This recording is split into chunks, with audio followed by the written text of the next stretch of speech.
Alright, so in this video, I'm going to be talking about Ethan Klein and his podcast, The Leftovers, and why I think this podcast wasn't the best idea to start, and why I think it hasn't been performing well compared to his other podcasts. And obviously, it's still performing insanely well, and people would kill for those kind of views on a podcast, and it is still pretty early. I think they're only 6 episodes in, but I would imagine Ethan was expecting it to perform better than it currently is. And I'm not saying he's expecting anywhere near Frenemies numbers, but you can tell Ethan is very driven by popularity and money, and he is also scaled up his business a lot this past year. And I know H3 fans kind of look at Leftovers as Ethan's passion project, and they say he started the podcast because he just really enjoys talking about politics and he doesn't really care what the fans think. But in my opinion, I think he's still planning on it getting a lot more views than it currently is, especially since his popularity was probably at an all-time high just earlier this year, and his co-host Hasan is one of the most popular streamers on Twitch and is probably only gaining popularity. So I don't know, I just think they're probably expecting it to do a little better than it currently is. So now I'm going to talk about why I think the views haven't been what they expected, and why I think this podcast was just a bad idea for Ethan to start. And I'm obviously not a fan of Ethan's, and I'm very critical of him, but I have no problem admitting when his podcast is entertaining, or if I think his podcast is going to be successful. Like, I have no problem admitting that Frenemies was a very entertaining podcast, and I've watched like 4 or 5 episodes of Leftovers with an open mind, and I do agree with some of the things that they say, and I think sometimes the discussion is interesting, but I think Ethan is missing the mark with this podcast, and it probably wasn't the best idea for him to start it. The first reason I think it was a bad idea, and he's aware of this, is because most of his audience doesn't really want to hear him talking about politics for a whole podcast. And obviously this is just one of his podcasts. I think he has like 3 other ones, but I know his audience that he picked up from doing Frenemies was expecting another female co-host, and a lot of people weren't very happy when this podcast was announced. And then also he has his old school audience that has been watching him for like, I don't know, 5 or 6 years now, and I'd imagine most of these people weren't looking for a purely political podcast from Ethan. Like, I've never been a diehard H3 fan. I'd watch his podcast like once in a while, but I'd imagine if you're somebody that's been watching him nonstop for the past 5 or 6 years, you probably think when it comes to politics, he just sounds confused at this point. Like, here's an older video of his where he's criticizing Casey Neistat,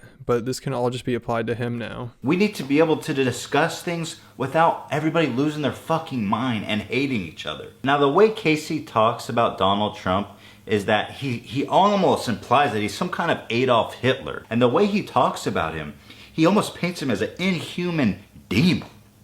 Okay?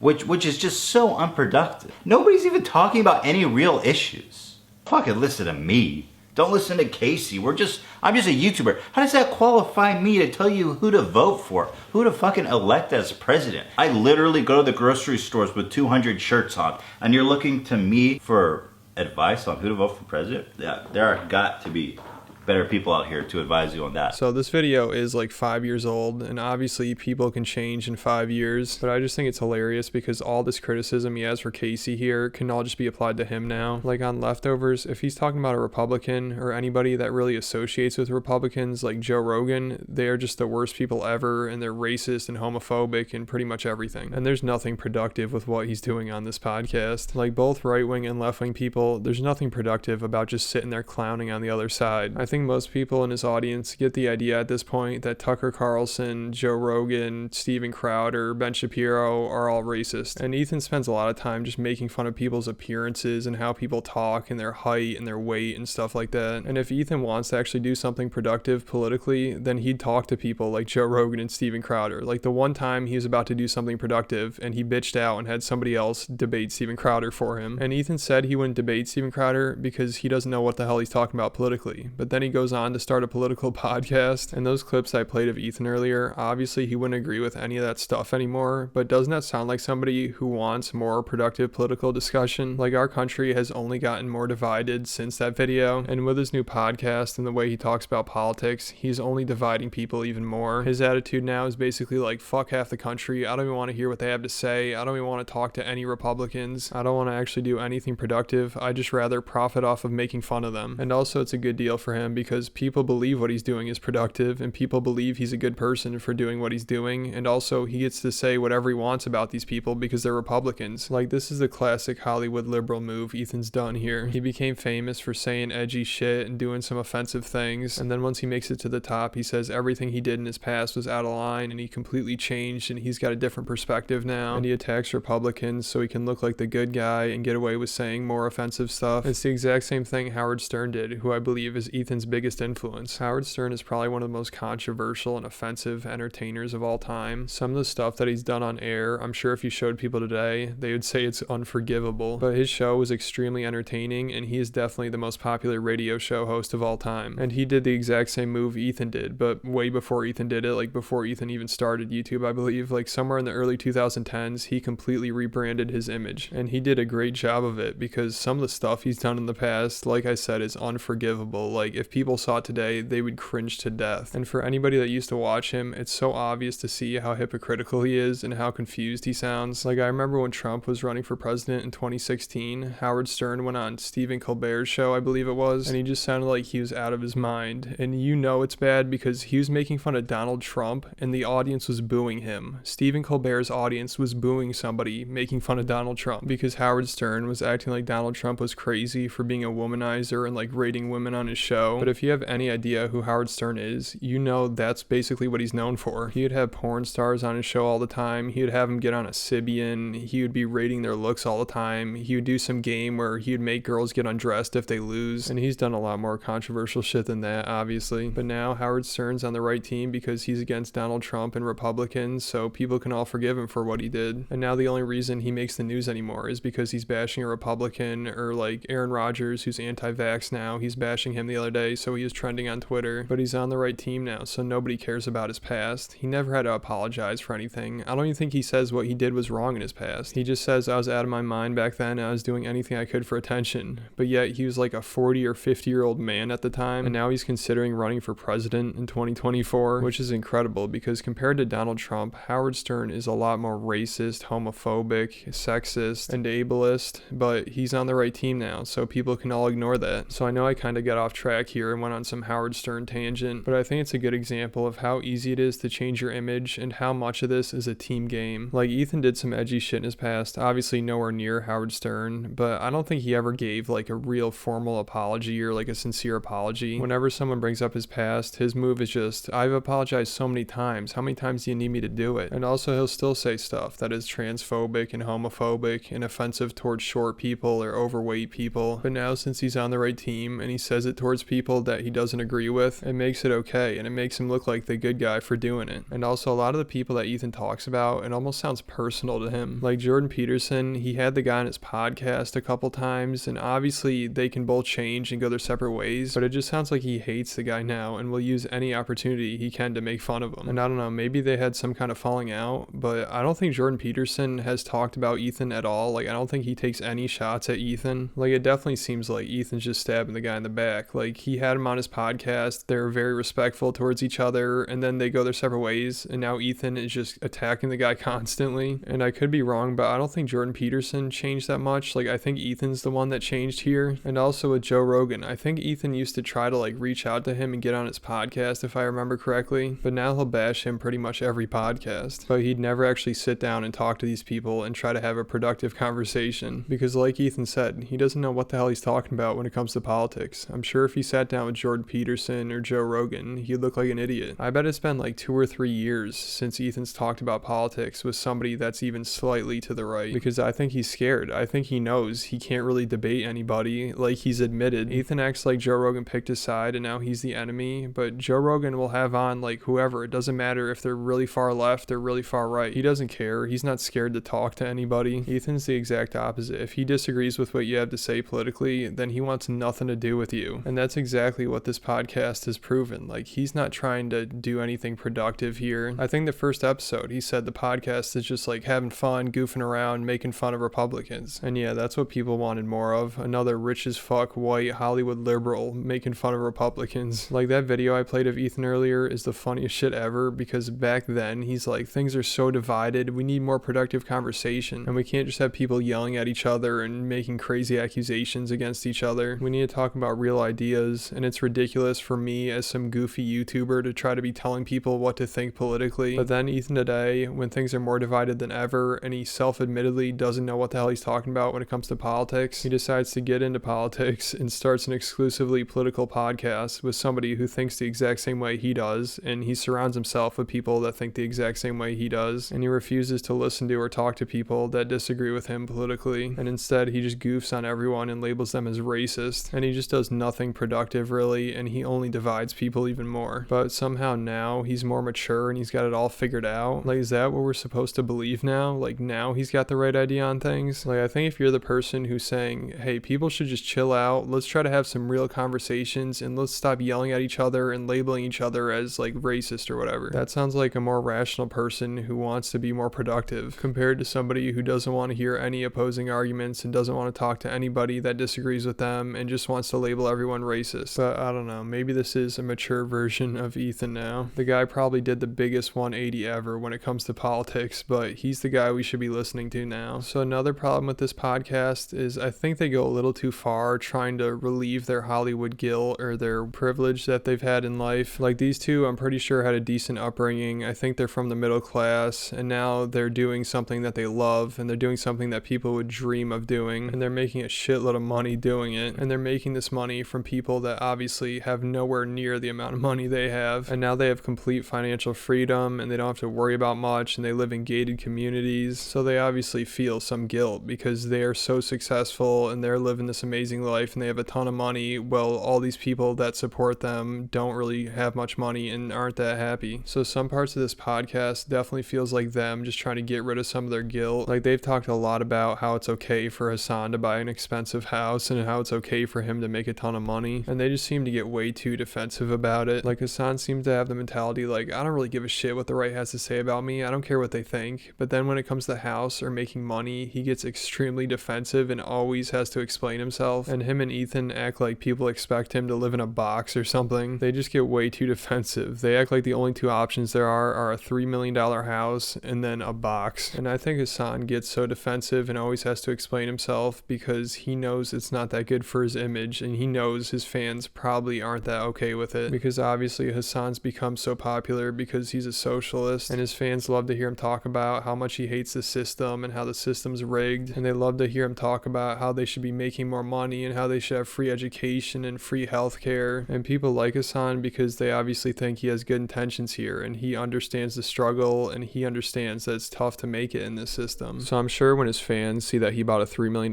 house and are reminded that he's kicking ass in the system, they're probably turned off a little bit, but I don't think any of them would admit it or criticize him for it, because then they'd be giving a point to the other team essentially. So I think Hasan's always trying to justify the money that he has and the house that he bought, because he does know that his fans think of him a different way when he does these things. People always say he's doing it all the time because he has to explain himself to people on the right, but like, he doesn't care. Do you think he cares what the people on the right think of him? In my opinion, I think he's doing it because he knows some of his fans aren't really that cool with it. And I know obviously Hasan probably donates a ton of money, and he could be making a lot more money on Twitch if he wanted to, but he is taking money from people that are probably in a worse position than he is and could use it a lot more than he could. And I'm not saying there's anything wrong with that. Like, obviously the guy's got to make money somehow. I'm just saying that money is coming from somewhere, and I'm sure when it's a bunch of socialists sending him the money, they probably get a little annoyed that he's spending it on a $3 million house. So a lot of the Leftovers podcast just feels like two rich people talking about how they're the good kind of rich people. Like, Hasan's always trying to justify how much money he's making and the stuff he buys and the people he pays, and Ethan's always talking about how there are extremely wealthy people out there, like billionaires that have way too much money, and he's doing really well in life, but he doesn't even have anywhere close to the amount of money that these people have. And I have no problem with them complaining about billionaires, but sometimes it just feels like a little too much. And I think Ethan needs to be a little careful on this podcast because he is very money driven, and he runs multiple businesses where he's obviously just trying to make a shitload of money. So when they're talking about how much they hate billionaires because they have so much money and they're exploiting people to make this money, it doesn't make Ethan look very good when Hasan's talking about all the steps he takes to make sure he's not exploiting anybody. I could be wrong about this, but I believe Hasan said he started making merch and it's manufactured in America, so it's really expensive for him to produce, and his margins are very thin. I don't think he really sells it for that much, and it doesn't make Ethan look that great because Teddy Fresh gets their clothing from China, and then they just put some design on it and sell it for some ridiculous amount of money. So I think Ethan needs to be careful about getting a little too carried away about like Amazon and Jeff Bezos, because I'm sure sure the workers' conditions in the factory where he's buying his clothing from are a lot worse than the Amazon factories. So I also think on this podcast that Ethan gets a little carried away with trying to just trigger conservatives. It feels like a lot of the stuff he does, he's doing it just because he wants like Ben Shapiro and Steven Crowder to respond to him and get some back and forth going. Like, I think that's the only way that this podcast can really get attention, and I think Ethan knows that, and I think he gets a little too desperate at times, and I feel like he's asking for a lawsuit at this point. Like, one of the videos I think he titled like Ben Shapiro endorses mass murder or something like that, but then he changed it right away. Like, if some massive podcast says you endorse mass murder, you almost have to respond to that. But so far the only person they can get responding to them is the quartering, which is pretty pathetic. Like, Leftovers really just feels like the left-wing version of Steven Crowder's show. Like, Steven Crowder goes over the top saying really edgy shit, trying to trigger people on the left and try to like almost put his YouTube account at risk. And Ethan Klein's doing the same exact shit, but trying to trigger Republicans. And sometimes it feels like he's trying to get canceled just for the publicity. Like, I remember one time they put blackface in the thumbnail. They put Sarah Silverman doing like minstrel show blackface, and I'm sure people found it offensive. Like, who the hell wants to look at that? But he did change it like right away, I think. Another time I thought Ethan got a little carried away. It was when he was talking about Herman Cain's death. He was mocking Herman Cain for getting COVID and dying, and I will admit I can see how it's funny, like the fact that he was anti-mask and I think anti-vax, and he was downplaying coronavirus like crazy. And I think even after he died, people are still tweeting from his account trying to downplay coronavirus. So I mean, that is kind of funny. There is some humor there, but the way they're talking about it, like, they seem like they're excited about his death and they think it's like the funniest shit ever. Like, they are way too excited about this.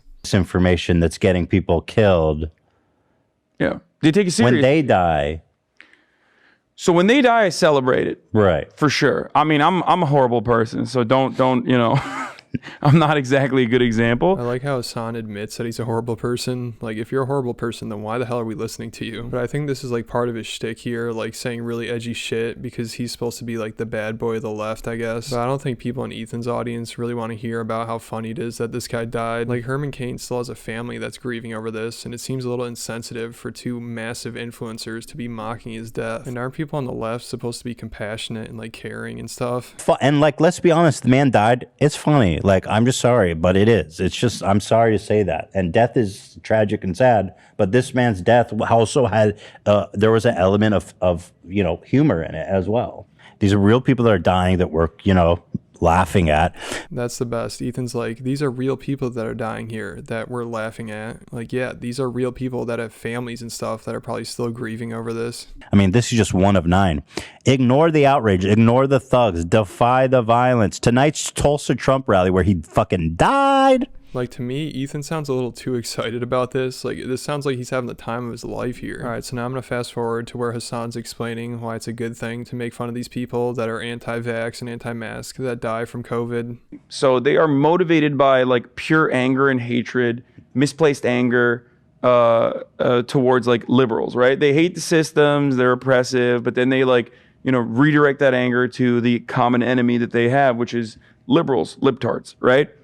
So this kind of like celebration, I think, should be cause for them to go out and get the vaccine, because like, you don't want... They won't get owned by libs. Yeah, you don't want me to fucking own you, dude, because I own you. Like, I will make fun of you. If you die, I'm going to make fun of you. So you think the fear of getting owned by libs is more urgent to them than COVID? 1,000,000%. Yeah. Interesting. Absolutely. All right, so Hasan explains that he thinks people are going to get vaccine because they're scared of getting owned by him. And I don't know, maybe this is a joke or something. I can't really tell when this guy's trying to be funny, but it sounds like he's saying like, yeah, this is 100% what I believe. And like, Ethan sounds like he believes him too. So now I'm going to play a clip from another one of their podcasts, I think 2 weeks after this one. Back to the previous thing with Dinesh D'Souza, for conservatives, it does not matter if they get owned or not. Really? It literally doesn't matter.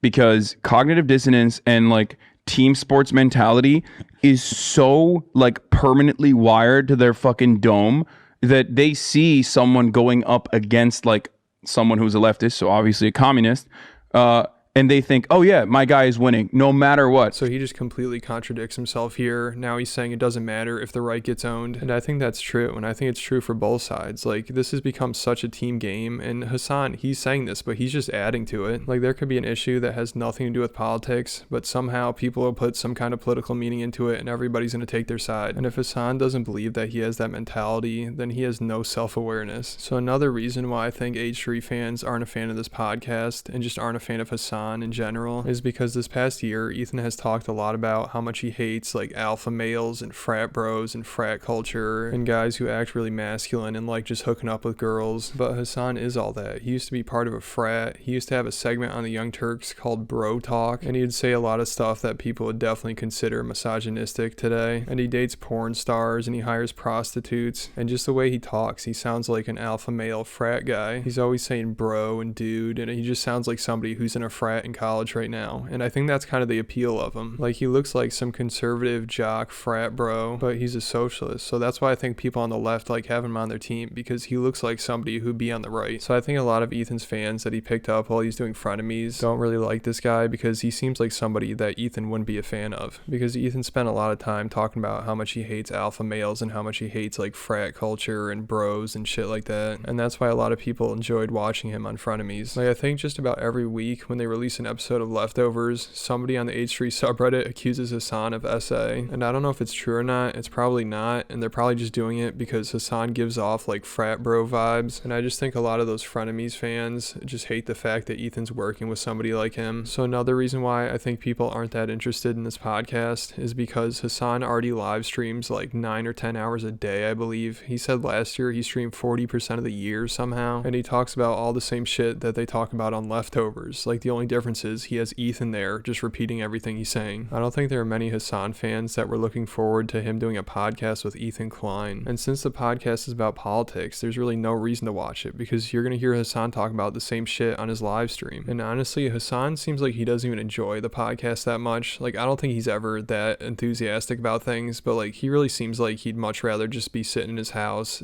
by himself, like doing his live stream. I would imagine he mostly did this podcast just for more publicity. Like, his whole career he's kind of worked with other people to help get more popularity. Like, he obviously started at the Young Turks and his uncle gave him a job there, and then I think once he got to Twitch streaming, Destiny helped him a lot, and now he's on to Ethan Klein. But I don't think much of Ethan Klein's audience really wants to watch Hasan off the podcast like during his live stream. Like, I know there's already some overlap, but I'd imagine most of Ethan's fans don't really care that much about Hasan. And the chemistry between the two of them on Leftovers just feels a little off, because Hasan like knows a lot about politics and Ethan obviously doesn't know that much, and they're always talking over each other. Like, if you watch the podcast and you didn't know who either one of them were, you would think that Ethan is like just the producer who wants to be part of the show. Like, the difference in political knowledge between the two of them is too obvious, and sometimes it feels like Hasan's trying to give Ethan a lecture because Ethan doesn't know what he's talking about. So with this podcast, I don't think it's a disaster or anything, but I think Ethan just gets way too carried away most of the time, and he gets way too excited, and he's gonna be saying some stupid shit. And I think there is potential with this podcast, but they'd really have to change things up. Like, if they ever brought on somebody from the right to debate, like, I feel like that would get a ton of views. But right now, the way it's headed, I feel like the views are only gonna be going down because it's insanely repetitive. Hasan already talks about the same shit like 50 hours a week basically, and then Ethan's just there to repeat everything he says and agree with him. So there's really nothing new about it, and there's nothing to really keep people wanting more. I feel like with most H3 fans, it's just kind of there, and they'll watch it once in a while, but they get bored of it right away. But this is all just my opinion, obviously. Like, if you enjoy it, good for you, keep watching it. I just do not see it becoming that successful unless there's a major change to it. Just in today's culture, I don't think there's many people that are looking for more rich white people talking about how much they hate Republicans. And I don't think anybody is looking for more politics in their life right now, but it is still early for the podcast, so they still have some time to prove me wrong. So that's about it for this video. Make sure to leave me a comment, let me know what you think of the podcast, and then hit that like button, hit the subscribe button, and I'll catch you at the next video.